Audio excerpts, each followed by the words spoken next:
There was a time when trampolines were almost a symbol of childhood in small town America. You could drive through neighborhoods in the summer and spot them behind fences everywhere. Big black circles sitting in the grass like magnets for laughter. Some had safety nets, some didn't. Some leaned crooked after years of weather and roughhousing. But almost every kid who had one treated it like it was the greatest thing in the world. For Angel, the trampoline in the backyard wasn't just a toy.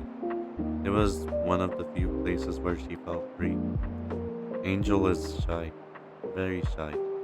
The kind of girl who hides behind her older sisters or her mother in crowded places. The kind who speaks so softly, people sometimes have to lean closer just to hear her. Loud noises scare her. Sudden attention makes her nervous. Even simple things, meeting new people, speaking in front of others, walking into busy rooms, they can all feel overwhelming to her. But the backyard was different. The trampoline sat in the family's Pleasantville home, surrounded by grass, flowers, and the sounds of summer. Birds in the distance, wind brushing through trees, maybe the faint hum of a lawnmower somewhere across the lawn. Safe sounds, familiar sounds. And when Angel climbed onto the trampoline, something changed. She didn't have to worry about the people staring at her. She didn't have to think about being quiet enough or careful enough. Up there in the air, even just for a second, she could forget all of that. Kids used to invent entire worlds on the trampolines. They weren't just for jumping, they became pirate ships, wrestling rings, gymnastic arenas, castles, and spaceships. Children made up games with rules that barely made sense, but somehow they always became serious competitions. One of the classics was crack the eggs. One child curled in a tight ball in the center, while everyone else bounced around them, trying to make them unfold. Another game was popcorn, where everybody counted to three, drop, and they would all laugh wildly as to see who could bounce the highest. And then there was King of the Hill.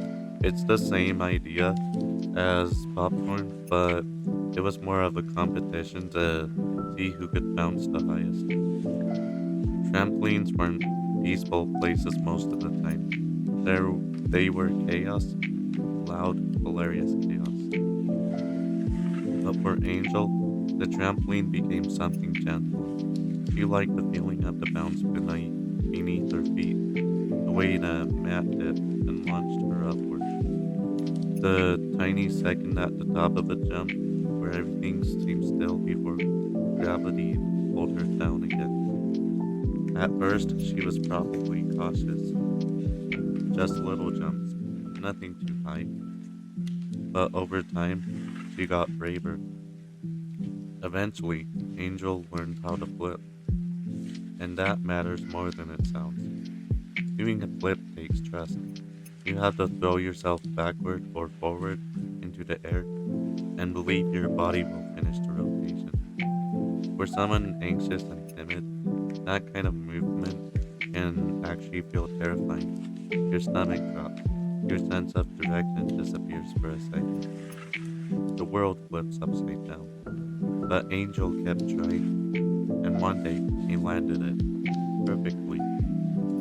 That moment probably stayed with her longer than anyone else realized, because confidence doesn't always arrive in giant life changing speeches. Sometimes it appears quietly in small victories. A flip on the trampoline, a jump a little higher than before, a moment where fear loses for once. You can almost picture her out there in a warm afternoon sunlight wearing an oversized pastel t-shirt, blonde hair flying everywhere as she rotates through the air. And maybe her toy stuffed bunny sits on the porch or patio chair.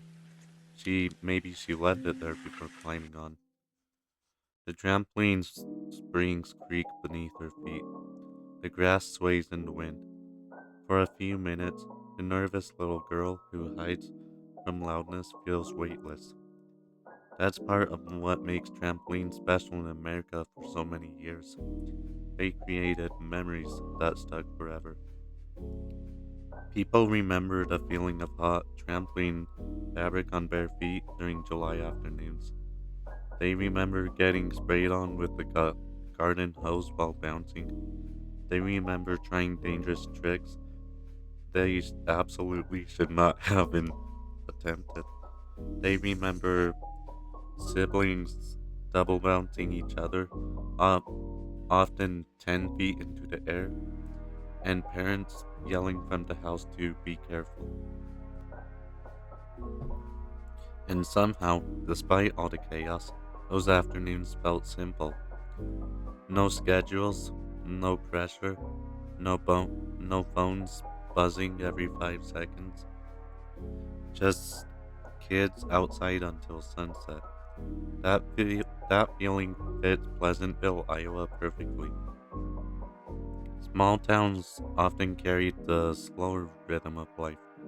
People knew their neighbors, parents waved from porches, kids rode bikes through the streets until the sky turned orange. Backyard trampolines became gathering places where entire summers disappeared.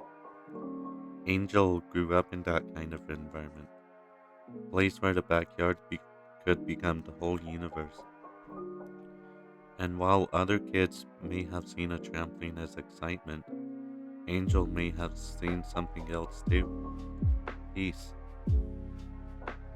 Because there's something oddly calming about repetitive bouncing. The rhythm, the motion, the predictability of it, up and down, up and down. The same gentle springs every time.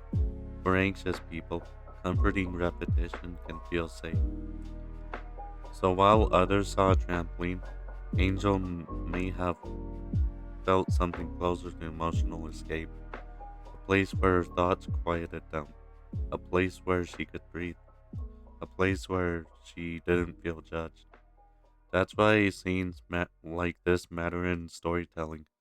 A simple image of a girl doing a flip in her backyard can quietly reveal her personality without needing dramatic dialogue. It shows innocence, childhood, safety, growth, and maybe even healing. Because underneath the flip in the sunshine, there's really a story of a shy little girl slowly learning that she doesn't always have to be afraid. And honestly, that's what makes this image feel special.